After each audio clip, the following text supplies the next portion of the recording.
Webinar शायद एक दो ऑर्गेनाइज करी थी, मुझे याद नहीं है एक्चुअली में। तो वहाँ किसी टॉपिक पर ऑर्गेनाइज करी थी आप ही के साथ, उसमें कुछ लोग मैंने देखी भी होगी शायद। तो आज मैं फिर ऑर्गेनाइज कर रहा हूँ, लेकिन मैं ये ऑर्गेनाइज कर रहा हूँ जीरो से। जीरो से मतलब बिल्कुल बिगिनिंग से। अब आप इसका मतलब ये नहीं है यहाँ से कुछ सीख लो, वो सीखने के बाद आप मिडिल से कहीं भी जाके कुछ भी और सीख रहे हो फिर उसको अप्लाई करो, ये मत करना प्लीज आप कभी भी, क्योंकि मैं बिल्कुल जीरो से बताने जा रहा हूँ आपको।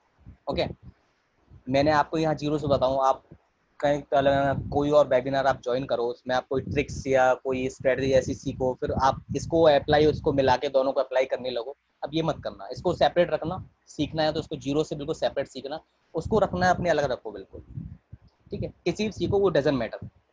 तो मैं आज यहाँ पे आपको ट्राई करूंगा कि स्टॉक मार्केट के ट्रुथ क्या है, क्या है मतलब स्टॉक मार्केट ट्रेंड क्या है, या फिर कहाँ से स्टार्ट करनी चाहिए, हम गलती क्या करते हैं या क्या नहीं करनी चाहिए, ट्रेड में क्या गलती है, ये सब बताने की कोशिश करूंगा। I hope you will get it. तो स्टॉक मार्केट में हमने जितने भी रूल अभी तक पढ़े हैं टेक्निकल एनालिसिस में या फंडामेंटल में, जो भी आप यूज़ करते हो या हमने सुने हैं जो भी, उसको धीरे से बिल्कुल जीरो से स्टार्ट करने की कोशिश करूंगा। सबसे पहले तो हम किसी से स्टॉक मार्केट के बारे में जब बात करते हैं, किसी से भी कर लो आप, अब किसी फ्रेंड से कर लो, कलीग से कर लो, या फिर ऑफिस में, या फिर किसी रिलेटेड किसी से भी कर लो, एनीबडी। तो उसके पास दो या तीन ही पॉइंट होंगे। उसका सबसे पहला रिएक्शन होगा कि भाई ये सिर्फ स्पेकुलेटर्स की मार्केट है। दूसरा उसके पास रिएक्शन होगा कि डिपेंड्स ऑन लक। तीसरा रिएक्शन होगा उसका कि no profit in this field. क्यों? क्योंकि वो हमेशा स्पेकुलेटर्स की तरह ही उस मार्केट को देखता है, उसको इस मार्केट के बारे में पता ही नहीं है, वो आगे बात ही नहीं करना चाहता इसके बारे में। ठीक है, तो उनको एक चीज बताओ कि, या फिर हमें ही बता दो कि वर्ल्ड में कुछ भी फील्ड ले लो, स्टॉक मार्केट से अपार्ट आप कोई भी फील्ड लेके चलो, कि ऐसा कौन सा फील्ड है, कोई भी फील्ड ले लो कि जहाँ स्पेकुलेटर्स नहीं है। हर कोई ये होप करके चलता है कि ऐसा होगा तो मैं ऐसा कर लूंगा, ऐसा होगा तो मैं ऐसा कर लूंगा, हर कोई ये सोच के चलता है। और जब स्पेकुलेटर्स हर जगह हैं और हम किसी चीज में रिस्क नहीं लेंगे, स्पेकुलेटर्स लाइक रिस्की प्लेयर्स, ठीक है, जब तक किसी चीज में रिस्क नहीं लेंगे, किसी भी फील्ड में नहीं लेंगे, तो हम उसमें सक्सेस हो ही नहीं सकते। स्टॉक मार्केट छोड़ो, आप किसी स्पोर्ट्स की ले लो, आप एजुकेशन की ले लो, जॉब की ले लो, बिजनेस, कोई भी फील्ड हो, जब तक हम उसमें रिस्क लेना नहीं सीखेंगे या रिस्क नहीं लेंगे, हम उसमें सक्सेस कभी भी नहीं हो सकते। चाहे आप थोड़ा रिस्क लो या ज़्यादा लो, कम लो, कैपेसिटी से कम लो, कैपेसिटी से बाहर लो, वो कोई दिक्कत वाली बात नहीं है। लेकिन जब कोई कहता है आपसे कि स्टॉक मार्केट स्पेकुलेटर्स के लिए है या फिर इसमें कोई प्रॉफिट नहीं है, तो कहीं ना कहीं उसकी बात में सच्चाई होती है। क्यों? क्योंकि थ्योरेटिकली हम देखते हैं कि मार्केट में 5 से 10%, 5 to 10% ओनली सक्सेस ट्रेडर या इन्वेस्टर है। बाकी काउंटिंग सबकी किस में होती है? अनसक्सेस प्लेयर्स में। तो हमने कभी सोचा है कि ये 90% में सबकी काउंटिंग क्यों होती है? इतनी सारी तादाद, इतनी संख्या 90% की क्यों है? हम सारे लोग जितनी मार्केट में नए आते हैं, इतनी जल्दी मार्केट से बाहर क्यों हो जाते हैं? मार्केट में टिक क्यों नहीं पाते? या तो हमारा पेशेंस जवाब दे जाता है, या हमारे पास कैपिटल नहीं होती, या हम उसमें कैपेबल नहीं हो पाते उसे लेने के लिए। स्पेकुलेटर्स आपको हर जगह मिलेंगे, जो हमेशा अपने सिर्फ लक को फॉलो करते हैं, वो आपको कहीं मिल जाते हैं। लेकिन पहली चीज आती है स्टॉक मार्केट में, हॉबी। 90% में हमेशा वो लोग आते हैं जो स्टॉक मार्केट को एक हॉबी की तरह ट्रीट करते हैं। मतलब प्यार करेंगे अपने काम से, काम से मतलब आप कोई बिजनेस करते हो, जॉब करते हो, जो भी कुछ करते हो, लेकिन इसको मार्केट को लेंगे एक हॉबी की तरह, मतलब सिर्फ एक पसंद करेंगे। हाँ भी ठीक है, पसंद क्यों करेंगे? पैसा कमाना है, जल्दी पैसा कमाना है, जल्दी पैसे वाला बनना है भाई। पैसे मार्केट में, सोसाइटी में अपना नाम करना है कि भाई देखो उसके पास आज ये गाड़ी है, कल ये गाड़ी थी, मतलब इस तरीके से अपना स्टेटस दिखाना है, पैसे कमाने, उसको एक हॉबी की तरह ट्रीट करते हैं। भाई अगर आप स्टॉक मार्केट को एक हॉबी की तरह ट्रीट करने जा रहे हो या कर रहे हो, या तो छोड़ दो, नहीं छोड़ पा रहे हो तो स्टॉक मार्केट छोड़ दो, क्योंकि आपकी काउंटिंग ही 90% में होने वाली है या हो जाएगी। क्योंकि आप एक कंफर्ट जोन में आ चुके हो, हॉबी ट्रीट कर रहे हो मतलब कंफर्ट जोन में आ चुके हो। ठीक है, मैं इसमें कर सकता हूँ, कर रहा हूँ, थोड़ा बहुत कर लेता हूँ। चाहे आप में कितना भी पोटेंशियल हो उस फील्ड में, आपको चाहे स्टॉक मार्केट में कितना भी पोटेंशियल हो, आप कितना भी जानते हो, लेकिन अगर आप उसको हॉबी की तरह ट्रीट करोगे तो आप सक्सेस नहीं हो पाओगे। आपको टाइम, आपको उस चीज से प्यार करना पड़ेगा, उसको पैशन की तरह लेना पड़ेगा। आप तभी उसमें आप 5 और 10% की काउंटिंग में आ सकते हो, नहीं तो 90% की काउंटिंग में ही रहोगे हमेशा। दूसरी चीज, आपने कभी, आप स्टॉक मार्केट को पैशन या बिजनेस की तरह लेते हो, आपने कभी देखा एक डे ट्रेडर होता है, इंट्राडे या कुछ भी है, उसके हाथ में हमेशा मोबाइल छूटेगा नहीं, वो सुबह उठेगा, अगर वो जॉब नहीं करता, कुछ लोग होते हैं कि जॉब भी करते हैं साथ में ट्रेड भी करते हैं, लेकिन उनका हाथ में मोबाइल नहीं छूटता। जो जॉब के साथ ट्रेड करते हैं ना, उनको देखना हमेशा उसमें बिजी रहेंगे, दिमाग चाहे हाथ पैर काम कर रहे होंगे जॉब के लिए, लेकिन दिमाग हमेशा वो मार्केट में ही चल रहा होगा, वो मेंटली वहीं होते हैं मार्केट में। पैशन वो होता है, ये नहीं है कि ठीक है आ गए देख के 1 घंटे बाद फिर मार्केट को देख रहे हैं, उसके बाद तो आपका कहीं से कुछ और हो गया होगा। तो जब डे ट्रेडर की लाइफ होती है ना, वो रात 2 2 ढाई बजे तक उसको अपना रिसर्च करना, 3 4 बजे तक रिसर्च करना, सुबह उठना, वही अपना डेली का एक्टिविटीज करना और सीधा अपने कंप्यूटर स्क्रीन पे बैठना, जो प्रोफेशनली काम करते हैं उनका यही काम होता है। ठीक है। सेकंड हैंड पे हम अगर देखते हैं, जो मार्केट्स में आते हैं वो आते हैं क्विक मनी के लिए। क्विक मनी कैसे कि जब भी हम मार्केट में एंटर करते हैं, किसी फ्रेंड्स का सुन लेंगे, किसी अपने कलीग का सुन लेंगे, पड़ोसी का सुन लेंगे कि भाई उसने पैसा कमा लिया तो हम भी इस मार्केट में एंटर करते हैं जल्दी पैसा कमाने के लिए। तो क्या करते हैं, डिफरेंट टाइप के सॉफ्टवेयर्स खरीदेंगे, मार्केट से स्ट्रेटजीज खरीदेंगे। अपने कोई बता रहा होगा सामने वाला कि भाई 10,000 में स्ट्रेटजी ले लो और आपको इतने का प्रॉफिट होगा, वो क्विक मनी होती है। अगर आप भी इस तरीके कर रहे हो, डिफरेंट टाइप के सॉफ्टवेयर देख रहे हो, नई नई स्ट्रेटजीज अप्लाई कर रहे हो, क्योंकि आपको स्टार्टिंग से आता नहीं है, आप बीच में से कोई भी स्ट्रेटजी सीख लिया आपने, वो अप्लाई कर रहे हो, तो आप भी 90% की कैटेगरी में आने वाले हो। अगर नहीं कर रहे हो, ऐसा करोगे तो आप फ्यूचर में आ जाओगे। अगर आप इस तरह करोगे तो बीच में से कोई भी स्ट्रेटजी नहीं सीखनी, आप जीरो से सीख लोगे जब, तो आपकी कैपेबिलिटी ही इतनी हो जाएगी कि आप खुद की स्ट्रेटजी बिल्ड कर पाओगे। फिर चाहे आप उसे यूज करो, सेल करो, ये आपकी मर्जी है, वो आपके ऊपर डिपेंड है, आपका काम है, कुछ भी करो उसका। लेकिन स्ट्रेटजी बिल्ड करना सीखो, स्ट्रेटजी बाई करना मत सीखो। खुद से बिल्ड कैसे कर सकते हैं, खुद से बिल्ड तभी होगा जब आप उसकी बारीकियां, कंसेप्ट सीखोगे। कंसेप्ट आएंगे तो आपको स्ट्रेटजी आराम से बना पाओगे। कंसेप्ट नहीं आएंगे तो आप कितनी भी स्ट्रेटजी खरीद लो, बीच में से आगे कहीं भी कुछ भी सीख लो, वो कभी कोई काम नहीं आने वाली। 90% काउंटिंग में हमेशा रहोगे, आज कमा लिया 2 दिन गवाओगे, 2 दिन लॉस ही करना है आपको, तीसरे दिन फायदा नहीं होना। ये सब स्पेकुलेटर की कैटेगरी में आते हैं, हॉबीज, क्विक मनी, ये सब आते हैं, सब स्पेकुलेटर की कैटेगरी में आते हैं। और जहाँ स्पेकुलेटर्स हैं वो 90% की कैटेगरी में, मतलब आप लॉस की कैटेगरी में हो और करते रहोगे जब तक आप अपना ये मेंटलिटी इंप्रूव नहीं करोगे। किसी चीज आती है मार्केट में, जब भी हम किसी ब्रोकर के पास जाते हैं तो एक फर्स्ट टर्म आता है, not doing any research and investing based on tips, कि हम जो ब्रोकर हमको रिकमेंड करता है, या फिर हम किसी चैनल पे, टेलीग्राम पे आजकल हजारों लाखों पता नहीं कितने चैनल हैं, तो वो सब चैनल चल रहे हैं, तो वहाँ चैनल से हम टिप्स ले लेते हैं, या फिर किसी टीवी पे आगे न्यूज़ पे हम बैठ गए, वो न्यूज़ पे देख लिया, वो सब बैठ गए। तो ये भी 90% कैटेगरीज में ही सब ऐड होते हैं। आप इनके ऊपर बेस रहोगे, आप कैटेगरी में हमेशा 90% में ही शामिल रहोगे। दूसरी चीज़ एक आती है, ये अभी मैंने बताया था, मनी क्विकली। तीसरी आती है sudden over exposure to market and non diversification. इसमें जैसे हम ब्रोकर्स पे, किसी ब्रोकर से हमने अकाउंट ओपन करवाया, तो कोई ब्रोकर बोलता है कि भाई मैं आपको 10,000 में आपको एक गोल्ड का लॉट आपको करा दूंगा, ट्रेड करा दूंगा। आवाज आ रही है? हेलो? यस सर, क्लियर है आपकी वॉइस, आप आवाज आ रही है कंटिन्यू ना सर कीजिए। सबको? जी सर। हाँ। क्लियर है जैसे सर। कोई भी ब्रोकर पे हमने अकाउंट ओपन कराया और ब्रोकर ने बोला कि भाई मैं आपको 10,000 में या फिर 5,000 में, कोई बोलता है 20,000 में, आपको गोल्ड का एक ट्रेड लॉट ट्रेड करा दूंगा। आपने क्या काम किया कि भाई मेरे पास स्ट्रेटेजी है, मैं आराम से 10 15 20 पॉइंट तो बना सकता हूँ और मैं उसको ट्रेड कर सकता हूँ। 10,000 मेरे पास, 15,000 या 12,000 जो भी आपके पास अमाउंट है, आपने वो सबमिट करा के अपने उसमें अकाउंट ओपन करा लिया और कल से ट्रेड करने लगे। ऐसा हो जाता है अगले दिन कि गोल्ड आपने जिस प्राइस पे आपने बाई किया, सपोज करो आपने 10,000 पे बाई किया, या मतलब 11,000 बाई किया, और वो suddenly 200 point within 1 hour या 2 आवर्स में आ गया, तो क्या होगा? आपको ब्रोकर बोलेगा या तो अमाउंट आप सबमिट कराओ क्योंकि आपका लीवरेज इतना खत्म हो चुका है, या फिर आपको यहाँ पे इसको रेफ करो ट्रेड को। लेकिन आपको पता है कि अभी 15 20 मिनट या आधा घंटे में ये ट्रेड मेरे को प्रॉफिट देने वाली है, तो आप क्या करोगे, किस पोजीशन करोगे आप? आपको ट्रेड स्कोर अप करनी पड़ेगी क्योंकि आपका पैसा ही नहीं है आपको आगे सबमिट कराने के लिए। ये थर्ड पॉइंट होता है जो आजकल बहुत लोग करते हैं कि वहाँ इतना लीवरेज मिल रहा है, वहाँ इतना एक्सपोजर मिल रहा है, मैं उस ब्रोकर्स पे चला जाता हूँ। तो लीवरेज, एक्सपोजर, भाई पैसा नहीं है मार्केट में तो इक्विटी कर लो। क्यों फ्यूचर में ज्यादा पैसा कमाने के लिए आपको उधर जाना है? इक्विटी करो, कम पैसे में करो, लेकिन कम से कम अपना पैसा तो बचाओ।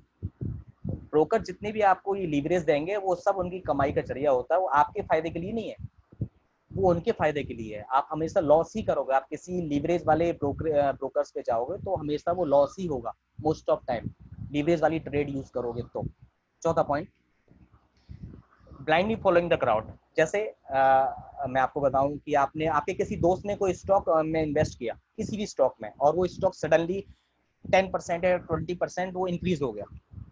कोई बात नहीं, आपने सुन लिया, ठीक है, दिमाग में रख लिया। अगले दिन आपने देखा कि आपके कुछ और दोस्तों ने, कलीग्स ने, आपके किसी पड़ोसी ने उस स्टॉक में इन्वेस्ट कर दिया। आपने देखा कि वो स्टॉक अब 40% इंक्रीज हो गया। मतलब वो स्टॉक जो है आपके आस पास एक माहौल क्रिएट कर दिया कि भाई वो स्टॉक ही आपको सुनाई दे रहा है हर जगह। ऑफिस में जाओ तो वो स्टॉक, किसी से ग्रुप में बात करो तो वो स्टॉक भाई बहुत बढ़ रहा है, बहुत बढ़ रहा है। आपने देखा, देख क्या करा, आपने भी वो स्टॉक बाई कर लिया। मैं होता तो मैं नहीं करता, क्योंकि मुझे नहीं पता आप कि उस बंदे ने, जिसने ये पहले बाई किया था, उसने क्या देख के बाई किया, तो मैं क्यों उसको फॉलो करूं। मुझे जो दिखेगा मैं वो फॉलो करूंगा, क्योंकि हो सकता है कि जहां मैं बाई करने की सोच रहा हूँ तो जिस बंदे ने के रिकमेंडेशन मैंने बाई किया तो उसने वो वहां एग्जिट करने की सोच रहा हो, तो आप फंसोगे या नहीं फंसोगे।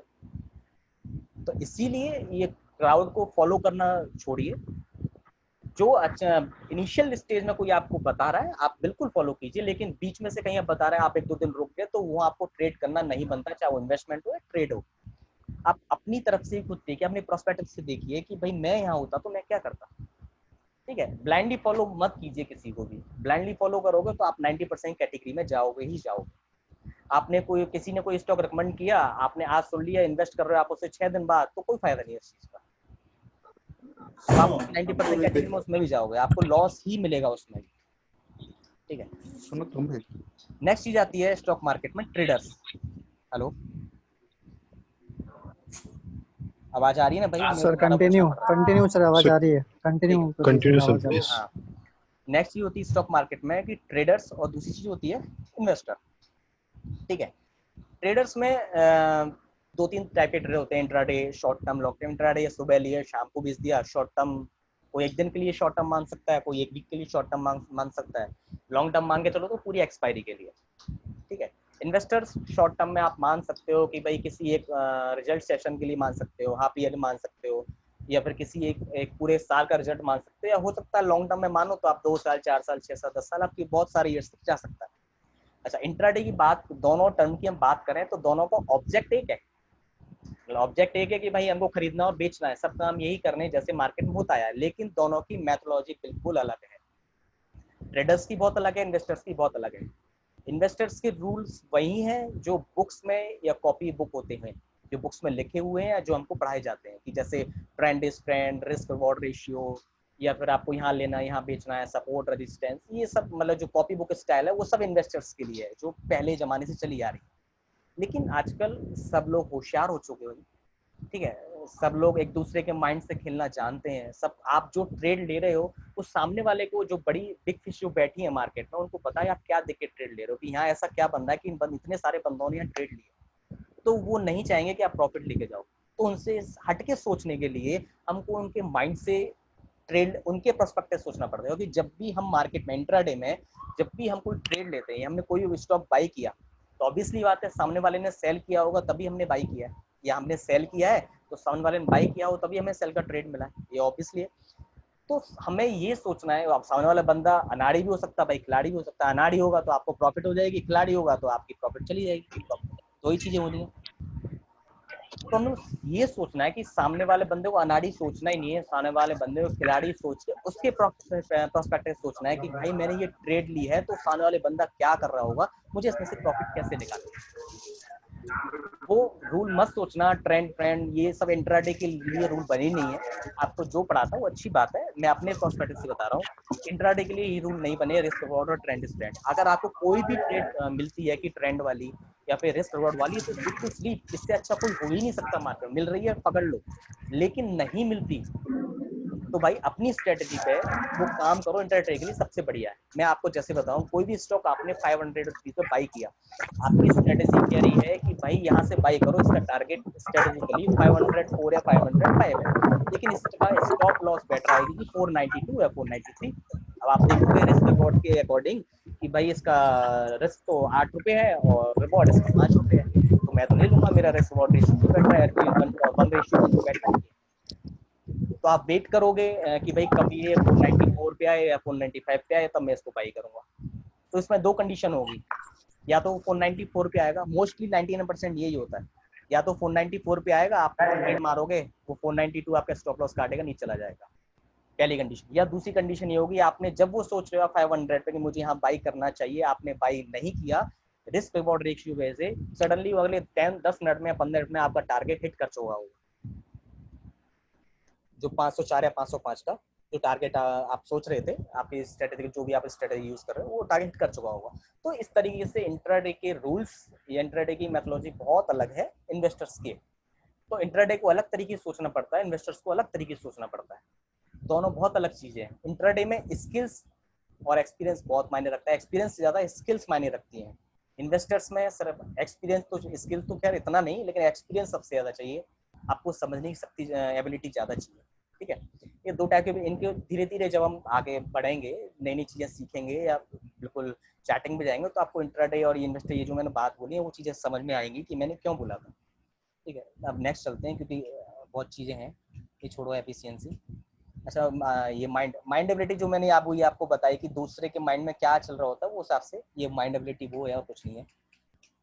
ठीक है, मैं आपको बताऊं, अच्छा ये आपको बताऊं मैं, ट्रेडिंग साइकिल, ये थोड़ा कंसेप्ट समझना, ये छोड़ो पहले अभी, कि जब भी स्टॉक मार्केट एक इस यूनिवर्स में है जो एग्जिस्ट करती है, इस यूनिवर्स में जो भी चीज़ एग्जिस्ट करती है, तो वो नेचुरल चीज़ों से अलग नहीं है, उससे कोई हर चीज़ इफेक्ट करती है, उस पर हर चीज़ इफेक्ट करेगी। जैसे मार्केट में आपने एक नाम सुना होगा, फिबोनाची नंबर, नाम सुना होगा आपने, फिबोनाची, कोई फिबोनाची बोलता है, कोई फिबोनाची बोलता है। तो फिबोनाची नंबर वो नंबर होते हैं जो हमारी प्रकृति, जैसे बोलते हैं, उससे रिलेट करते हैं।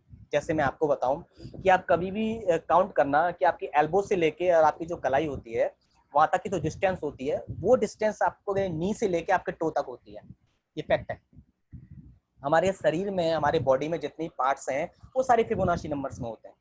कोई भी पार्ट्स लेना, बोन से लेके आप कोई भी, हमारी जितनी भी शरीर की बॉडी के अंदर पार्ट्स हैं, वो सारे फिबोनाची नंबर्स में होते हैं। यहाँ तक कि आप फ्लावर्स की आपकी जो लीफ होते हैं, पेटल्स होते हैं, आप उनको भी काउंटिंग करोगे, वो सारे फिबोनाची नंबर्स में होते हैं। अगर आपको वर्ल्ड में कुछ भी ऐसा मिलता है कि जो फिबोनाची नंबर्स में नहीं होता है, और जो नेचुरलिटी नहीं है जिस चीज की, तो वो चीज यूनिक चीज होती है। आपने सुना है ना, किसी बंदे के 6 उंगलियां होती हैं, या फिर एक अंगूठा, एक जो थंब होता है फालतू होता है, या फिर ऐसी चीजें सुनी होंगी, उनमें हमेशा एक्स्ट्रा एबिलिटी पाई जाएगी, कुछ ना कुछ पाई जाएगी। हमारे प्लैनेट्स में जो ये प्लैनेट है यूनिवर्स में, वो 9 है। तो 9 किस लिए, 8 फिबोनाची नंबर्स नहीं हो सकते थे, लेकिन वो यूनिक है, इसीलिए वे 9 है।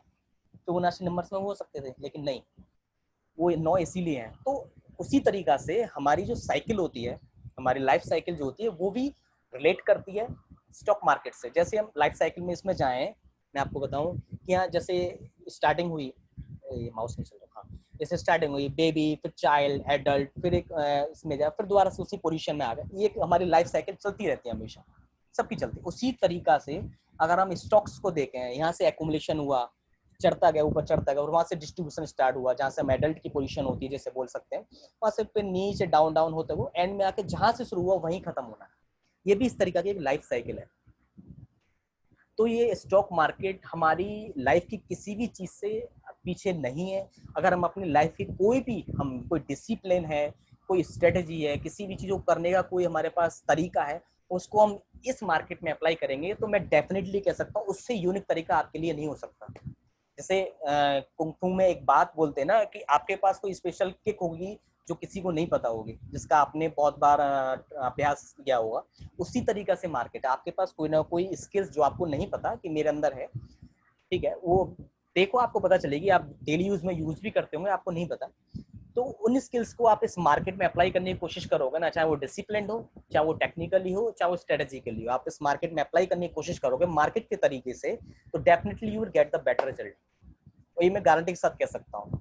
ठीक है, मतलब आप अपनी, आपकी जो पर्सनैलिटी है उसे अप्लाई करने की कोशिश करो, आपका नेचर है या उसे अप्लाई करने की कोशिश करो, या आपकी जो तरीका है उसे अप्लाई करने की कोशिश करो, आपको अच्छा रिजल्ट मिलेगा।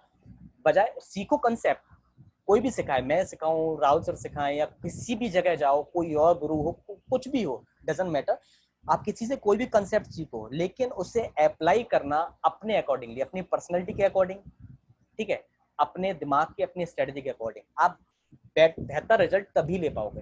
रिजल्ट तो तब भी मिल जाएगा, कोई कंसेप्ट सिखाएगा, लेकिन आप बेहतर रिजल्ट के लिए आप अपने तरीके से अप्लाई करने की कोशिश करोगे, तब ज्यादा बेहतर रिजल्ट मिलेंगे और आप तभी कुछ और ज्यादा अच्छा कर पाएंगे। ठीक है, नेक्स्ट चीज पे आते हैं हम। अब नेचर की बात हुई है तो नेक्स्ट चीज, चलो ये छोड़ो, ज्यादा लंबा हो जाएगा।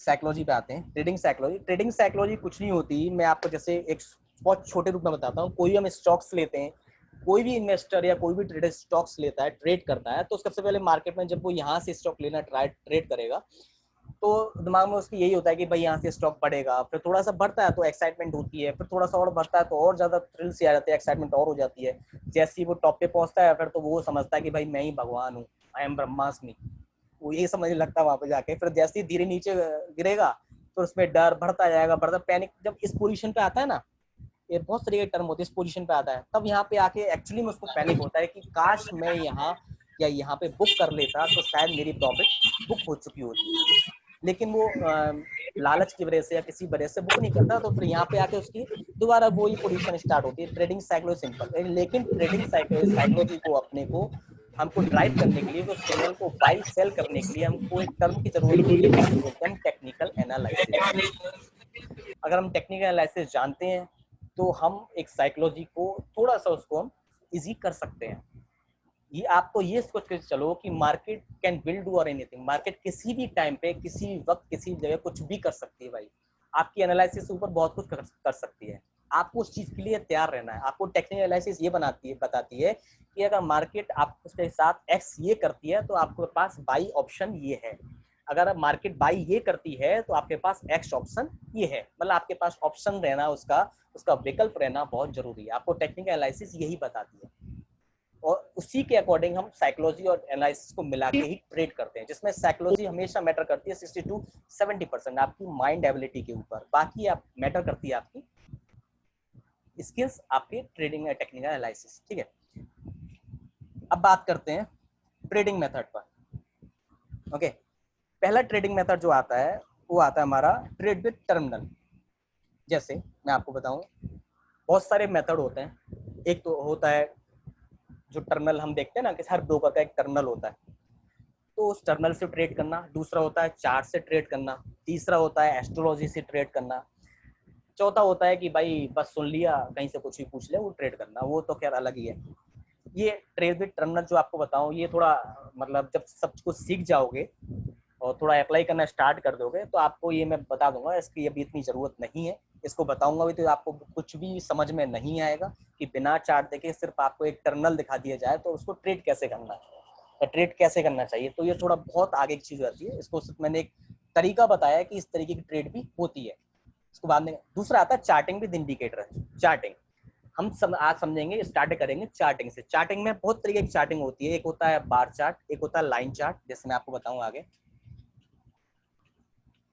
एक होता है लाइन चार्ट, ठीक है, दूसरा होता है एक बार चार्ट, तीसरा होता है कैंडलस्टिक चार्ट, एक होता है रैंको चार्ट, ओके, एक होता है थ्री लाइन ब्रेक चार्ट। ये कैंडलस्टिक की ही प्रॉपर्टी होती है जिसमें इसके विक्स नहीं होते, मतलब हाई लो के जो विक्स होते हैं कैंडलस्टिक में, ये देखो मैं आपको दिखाऊं, ये दिखा था ना, सॉरी, इसमें कैंडलस्टिक में हमेशा हाई लो के विक्स होते हैं, वो इसमें आपको थ्री लाइन ब्रेक में, इसको टू लाइन ब्रेक भी बोल सकते हैं, इसमें इसमें आपको विक्स नहीं पाए जाएंगे। ठीक है, ये उन विक्स को फिल्टर कर देता है। ये थ्री लाइन ब्रेक का इतना ही कॉन्सेप्ट है। नेक्स्ट चार्ट होता है कागी चार्ट भी होता है, एक चार्ट होता है पॉइंट एंड फिगर, एक होता है कैंडल वॉल्यूम। कैंडल वॉल्यूम भी एक कैंडलस्टिक की प्रॉपर्टी है जिसमें कैंडल को विक्स के साथ में और वॉल्यूम के साथ में रिप्रेजेंट किया जाता है, वो होता है कैंडल वॉल्यूम। वो उसका इतना यूज नहीं होता और ना ही यूज करना, क्योंकि हमको वॉल्यूम, और एक चीज मैं आपको बताऊं कि जो भी लोग वॉल्यूम पे ट्रेड करते हैं या वॉल्यूम को बहुत ज्यादा मानते हैं इंडिकेटर में, इंट्राडे में, तो भाई मेरे हिसाब से वॉल्यूम मत देखा करो, कंफ्यूज कर देगा आपको। क्यों? आपको नहीं पता, मेरे को नहीं पता, किसी को नहीं पता वॉल्यूम कब आएगा, अभी आ जाए, एक सेकंड बाद आए, एक घंटे बाद आए, एक दिन बाद आए, नहीं पता। आपको क्या पता वॉल्यूम कब आएगा? आप बहुत से एनालिसिस करते हैं कि इस टाइम पे वॉल्यूम इतना था, इस टाइम पे, भाई वो मार्केट खत्म हो गई, आप तब एनालिसिस कर रहे हो। सामने जब लाइट चलती है आपको क्या पता है कि वॉल्यूम कब आने वाला है?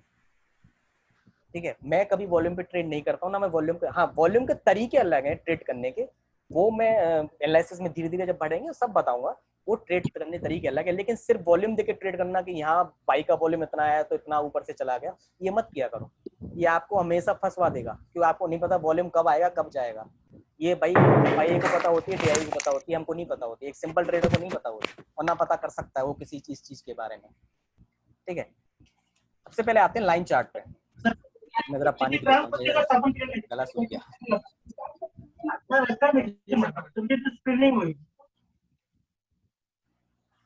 पानी कहाँ है?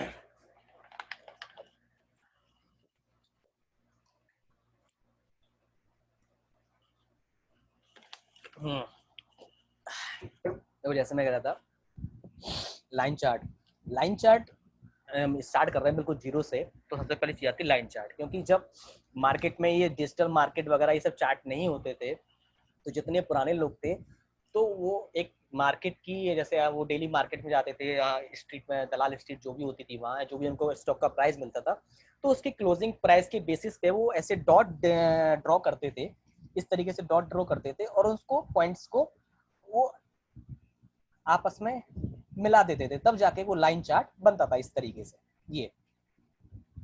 ये जो डॉट होते हैं ये डिनोट करते हैं, ये मैंने डॉट लगाए हैं आपको समझाने के लिए, वैसे ऐसे लाइन चार्ट में उसमें शो नहीं होगा। लाइन चार्ट हमेशा डिनोट करता है क्लोजिंग प्राइस को।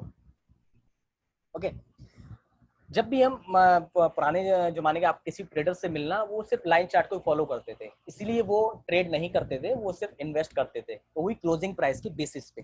तो जितनी भी हमारे सपोर्ट रेजिस्टेंस जो हमेशा वर्क करते हैं ना, वो क्लोजिंग प्राइस पे ही वर्क करते हैं, वो किसी ओपनिंग या इस प्राइस पे वर्क नहीं करते हैं। आपने कभी नहीं सोचा होगा इस बारे में कि भाई रेजिस्टेंस, ट्रेंड लाइन या सपोर्ट, ये जो ब्रेक होते हैं हमेशा क्लोजिंग प्राइस पे वर्क क्यों करते हैं? वो इसलिए वर्क करते हैं क्योंकि स्टार्टिंग से जब भी ट्रेड या इन्वेस्ट होता हुआ आया है, वो हमेशा क्लोजिंग प्राइस के बेसिस पे होता हुआ आया है। क्योंकि किसी पे तो पहुंच नहीं पाता था मार्केट में, क्योंकि कुछ पता नहीं होती थी, सिर्फ न्यूज़ के जो न्यूज़पेपर में देख लिया, प्राइस देख लिया, उसके बेसिस पे ही वो सब काम करते थे।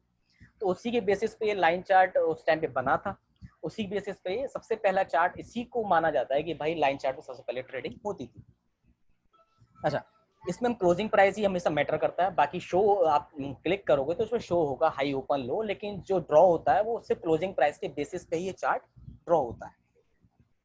इसमें बहुत सारी इंटरप्रिटेशन मैं आपको बता देता हूँ, इसमें बहुत सारी इंटरप्रिटेशन होती हैं, मतलब किस तरह बाई करना है, किस तरीके से सेल करना है। एक इंटरप्रिटेशन मैं आपको बता रहा हूँ, तो शायद मेरे को नहीं लगता वो किसी बुक में या किसी यूट्यूब की तो नहीं पता, मैं इतना चेक नहीं करता, शायद नहीं मिलेगी या किसी ने बताया होगा, आपको देख लीजिए, आपको समझ में आए। ये उसकी स्टार्टिंग है, इसमें हम बहुत सारे फिल्टर या बहुत सारे तरीकों से इसको हम यूज करेंगे आगे जाके।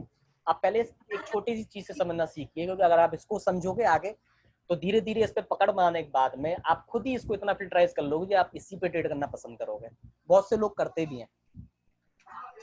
इसमें एक चीज होती है एम शेप, जिस तरीके की होती है मैं आपको दिखा देता हूँ। इस तरीके की एम शेप मिलेगी आपको, ठीक है, इस तरीके के। जब भी इस एक सेकंड माउस, जब भी इस प्राइस से ये जो एम लैग होती है, एक लैग ये, दूसरी लैग ये, तीसरी लैग ये और फोर्थ लैग ये, ठीक है, ये भी क्लोज प्राइस डिनोट करेगा, ये भी क्लोज प्राइस ये आपको सिंबल रिप्रेजेंट करेगा, ये भी क्लोज प्राइस रिप्रेजेंट करेगा, ये सब जितने भी यहाँ जाके एक लैग बनती है वो सब क्लोजिंग प्राइस ही रिप्रेजेंट करते हैं। ठीक है, आप जब भी उस पर क्लिक करोगे, चार्ट पे क्लिक करोगे, तो आपको हाई ओपन लो क्लोज सब दिखाएगा, लेकिन जो बना होता है वो क्लोजिंग प्राइस से ही बना होता है। तो ये फर्स्ट लेग, ये सेकंड लेग, ये थर्ड लेग, ये फोर्थ लेग, इसे बोलते हैं एम शेप। जब भी एम शेप, हमको ये पहचानना बहुत टफ भी होता है, आप धीरे धीरे पहचानने की कोशिश करोगे तो आप एक नजर में पहचानने लग जाओगे कौन सी शेप है।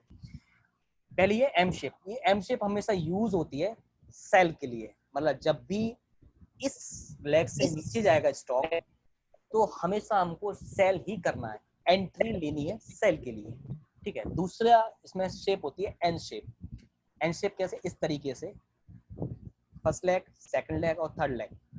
जब भी स्टॉक इसके ऊपर जाएगा तो हमको करना है स्टॉक बाई।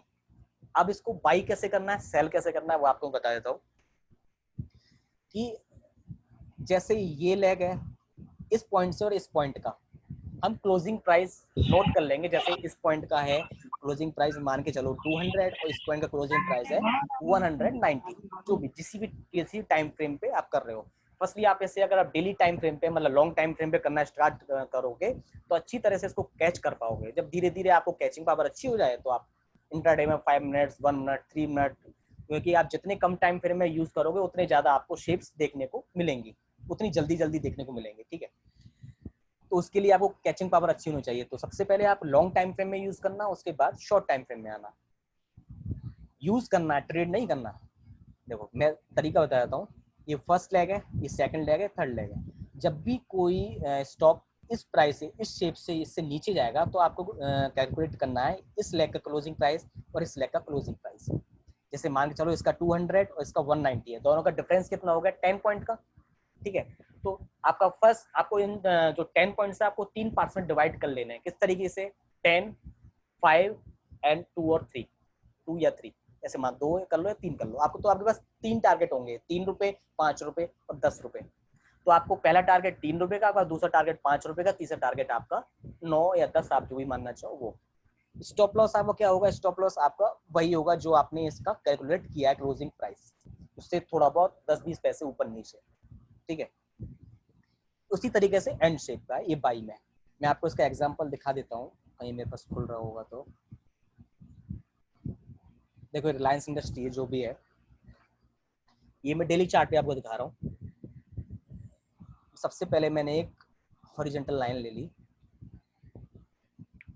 अब मैं इसमें से देखो, पहले आप रिकॉग्नाइज करो कि इसमें एंड शेप की तरह। आप हमेशा टॉप पे बॉटम पे मिडिल में तो कभी किसी स्टॉक में देखना मत, कोई मिडिल स्टॉक चल रहा हो, ट्रेंडिंग मिडिल चल रहा, चलने दो उसको जहाँ चल रहा है। आपने सबसे पहले यहाँ देखा, सपोज करो आपने यही देख लिया। आप RSI अगर यूज कर रहे हो तो आप देखोगे कि यहाँ डाइवर्जेंस वो आप पे आती है, देख लो क्लियरली एंड शेप है। फर्स्ट लेग, सेकंड लेग और थर्ड लेग, मतलब आप यहाँ इसके ऊपर आप बाई कर सकते हो। मैं इसको थोड़ा मोटा कर देता हूँ। ये मतलब इस प्राइस के ऊपर आप बाई कर सकते हो। इसका हाई क्या था? 1025 रुपीज अप्रोक्स इसका हाई प्राइस है। इसका क्लोजिंग आपको लेग कौन सी काउंट करनी है? इस लेग का और इस लेग का, मतलब इस लेग का, ये लेग, इस लेग का क्लोजिंग प्राइस और इस लेग का क्लोजिंग प्राइस, दोनों का डिफरेंस निकालना है। कितना है? इसका है 1008 और इसका है 875, मतलब अप्रोक्स कितना हो गया? 125 और करीब 133 के आसपास हो गया। ठीक है, तो इसको आप 3 पार्ट्स में डिवाइड कर लो, मतलब करीब हो गया आपका 65 और करीब आपका 30 और 32। मतलब आपको एक टारगेट मिल गया 30 रुपए, दूसरा टारगेट मिल गया आपको 60 से 65 रुपए, तीसरा टारगेट मिल गया आपको 125 से 130 रुपए। आपको 3 टारगेट मिल गए। ये डेली टाइम फ्रेम में यूज कर रहा हूँ, क्योंकि जितना बड़ा टाइम फ्रेम आप यूज करोगे वो उतना ज्यादा आपको अच्छा क्लियरली विजुअल होगा एन और एम शेप। तो आपने बाई किया 1025, इसमें आप थोड़ा सा ऊपर आप इसको एडवांस में लेके चलेंगे 25, तो आप इसमें ऐड कर लो, 1 रुपये ऐड कर लो, 2 रुपये, 1.5 रुपये, मतलब कम से कम 1% या कुछ ऐसा यूज कर सकते हैं हम।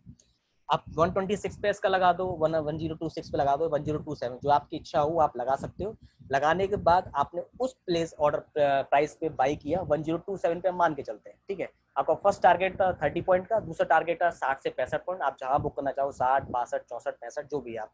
थर्ड टारगेट था आपका 130 से 135, मतलब आप 130 पे करो, 121 पे करो, 125 करो, वो आपकी ग्रिड के ऊपर डिपेंड है। या आप 30 रुपये पे फर्स्ट टारगेट मिलना चाहो, वो आपका ग्रिड के ऊपर डिपेंड है। तो देखते हैं, जैसे ही यहाँ पे हमारा बाई हमको पोजीशन मिला, हमने यहाँ पे बाई किया 1027 के आसपास, तो हमारा फर्स्ट टारगेट अगर हम 30 रुपये इसमें ऐड कर देते तो हमारा फर्स्ट टारगेट होता है अप्रोक्स 1057 के आसपास। ठीक है, तो हमारा फर्स्ट टारगेट अचीव हुआ कि नहीं?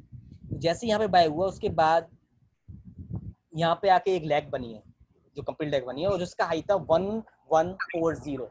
अगर हम इसमें अगर हम पूछना चाहें तो हमारे एटलीस्ट तीनों टारगेट 30 पॉइंट का, 60 पॉइंट का और जो 130 पॉइंट है अप्रोक्स मैंने बताया था, वो तीनों टारगेट हमारे अचीव हो चुके हैं।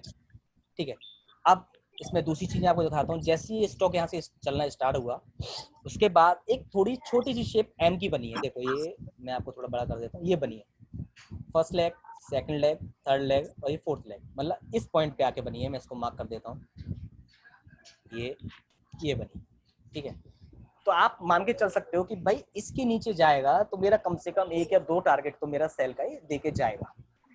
आपने क्या काम किया? आपने देखा इसका लो प्राइस कितना है, 1149.50, 11, आपने 1148 से 1147 पे आपने सेल का ट्रेड डाल दिया।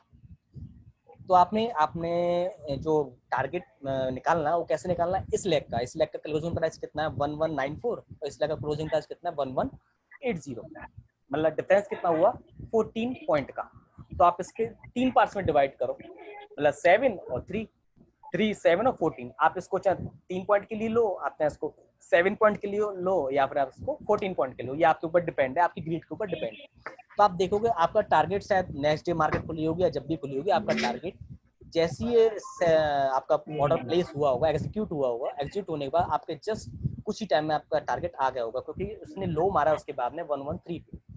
बहुत छोटी लेग बनी थी इसलिए छोटा टारगेट निकला, बड़ी लेग बनती है तो बड़े टारगेट निकलते हैं। ओके, जैसे शेप में आपको बताऊं, देखो ये शेप यहाँ जैसे बन रही है 1, ये बन रही है इस तरीके से, ये एन शेप यहाँ बन रही है, ठीक है। एम बनती कब बनती यहाँ पे, जब ये थोड़ी सी लेग आगे कंप्लीट होती तब, लेकिन ये लेग ऊपर की तरफ बनी है तो फर्स्ट लेग, सेकंड लेग और थर्ड लेग। तो इस प्राइस के ऊपर हमारा बाई बनता है, मतलब 1579.55, मतलब इसमें हम 1.5 रुपये ऐड करके बाई करेंगे तो मतलब 1581 या 1581.50 ऊपर हम बाई करेंगे। टारगेट हमारा क्या होगा, इस लेग का क्लोजिंग प्राइस 1572 और इस लेग का क्लोजिंग प्राइस 1537, डिफरेंस निकालते हैं तो करीब 32 से 45 रुपीज के अप्रॉक्स होता है। तो फर्स्ट तो एक टारगेट 45 रुपीज, दूसरा टारगेट इसका डिवाइड करो, 45 का आधा कितना होगा करीब 22 रुपए, और 22 रुपए का आधा कितना होगा करीब 11 रुपीज, मतलब हमारे पास 3 टारगेट हो गए 11, 22 एंड 45। अब इसको आप चाहे 10 रुपये बुक करना, चाहे 20 रुपये बुक करना, चाहे 40 रुपीज में करना, मतलब ऊपर नीचे आपकी ग्रीड के अकॉर्डिंग डिपेंड है। ओके, आपने ट्रेड किया 1581 पे, आपने ट्रेड कर लिया, आपको फर्स्ट टारगेट 40। तो जैसे आप देखोगे कि कुछ ही टाइम में आपके सारी, जब लेग यहाँ कंप्लीट हुई तो हाई था इसका 1626, मतलब आपके सारे टारगेट 1581 पे लेने वाला सब 26 और करीब फिर आपके सारे टारगेट यहाँ पे आ चुके हैं। ये आपको विजुअल अच्छी तरह से क्यों हो रहा है, क्योंकि आप हम डेली टाइम फ्रेम पे यूज कर रहे हैं।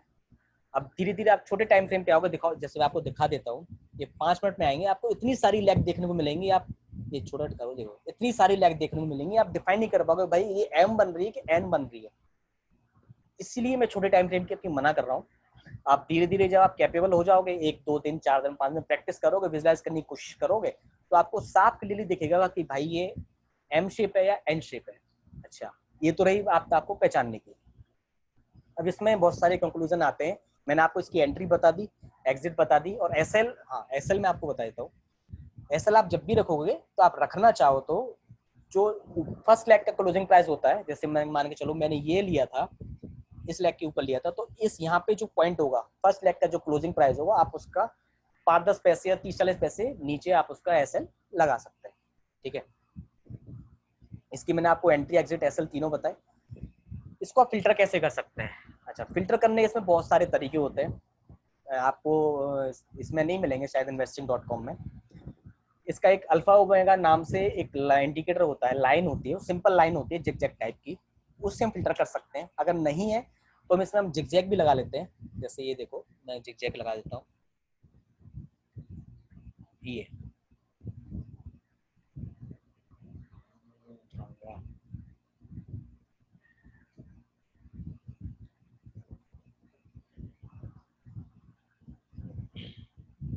मैं आपको लगा के बता देता हूँ, एक सेकंड।